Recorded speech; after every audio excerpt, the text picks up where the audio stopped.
Well, funerals began today for the 17 people shot and killed at Marjory Stoneman Douglas High School in Parkland, Florida. And we are learning shocking new details about the teenager accused in that shooting. This afternoon, we learned the FBI received a tip about Nikolas Cruz, that he had a desire to kill, access to guns, and could be plotting an attack.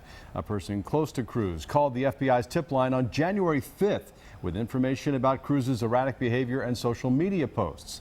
That caller feared that Cruz could attack a school, but no one investigated or passed the information on to the Miami field office. And this afternoon, the Attorney General ordered a review of the FBI and Justice Department because of that failure to act. And Fox 5's anchor Tom Haynes is live in Parkland, Florida tonight and joins us now live. Tom? And Russ and Sinead, it's hard to believe that only weeks after that anonymous call to the FBI, 17 students will be slaughtered in the school behind me here in Parkland, Florida. It's something that a lot of students and parents are talking about here in this part of the country and in Broward County. We're learning more about the shooting suspect, Nikolas Cruz. Not only that he was tipped off to the FBI for his bizarre behavior, but the fact that local authorities here visited his home over 30 times for one reason or another. Calls into local authorities here that he was behaving in a strange and sometimes violent way. We're also learning more about how he came to the school that fateful day on Wednesday.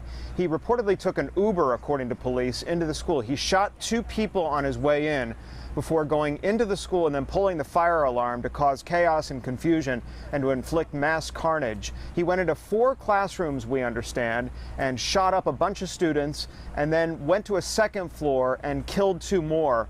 Before laying down that AR-15 rifle and then filing out of the building, kind of blending himself in with the other students. He took 17 lives, Russ and Sinead, in just a matter of minutes, and that is what is so startling about what happened here. Injured more than a dozen others. So many of those students are still in local hospitals here.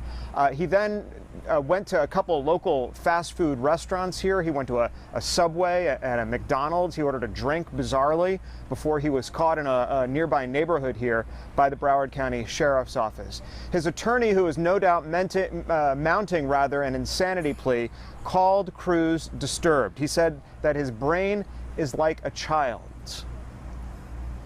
He's remorseful. He is fully aware of what is going on. And he's just a broken human being. Well, so much attention is being focused on Nikolas Cruz. And by the way, all reaction to what he said about being remorseful and apologetic from a student I spoke to not too long ago here outside the high school. Let's talk about the 17 victims who lost their lives. And today we're getting photographs of those victims. These are the faces of the people who lost their lives, students and teachers. Among them, that teacher and coach who died that I told you about, protecting those students. He literally laid his life down covering those students, and tragically he was shot and killed. Funerals held for 2 of the victims today, 14-year-old Alyssa Al-Adif and 18-year-old Meadow Pollack. Star soccer player Alyssa was among the youngest victims, 14, and 18-year-old Meadow was a senior planning to attend Lynn University. We heard about the tragedy of that teacher laying down his life to protect students around him, that coach here on the campus of Marjory Stoneman Douglas High School. I spoke to a teacher who did not lose her life, but also act in a heroic way, cordoning off students in her classroom, over 45 of them, when that awful loud gunfire rang out from the AR-15 rifle. I heard her story, and then I spoke to a student who reacted to what Nikolas Cruz said through his attorney, that he was remorseful and apologetic. I heard a couple shots go off, and then the fire alarm goes off, and then I had 2 senior boys come running at me from the freshman building and just start screaming, "There's a shooter, there's a shooter." And instinctively I thought that it was just a drill that we were, scheduled and prepared for at any moment in time. And I went to go check my front door and just saw the massive children that were pouring out of the freshman building, like terrified, screaming, and then you hear more shots going off in multiple rounds.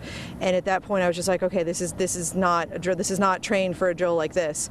So I ran back to my other door, and as I was ushering kids in, I grabbed David and 2 of my other fellow colleagues, and when I started with a class of 29, I ended up with 65 in my room. Nikolas Cruz was in court. He apologized. He said he's remorseful. Do you accept that apology or have any sympathy for the remorse?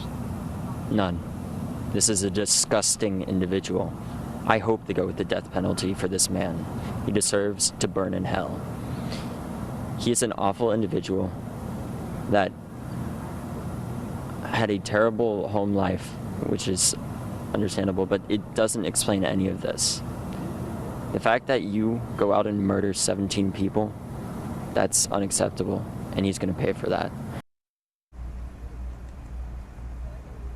Boy, feelings felt by so many students and parents here in this Parkland community. The superintendent for the Broward County School System also made a major announcement today about what's called the freshman building. It's the one you see there right behind me. It is going to be demolished, and you just heard from David here. I asked him about that as well, and he told me that he couldn't ever imagine going into that building ever again.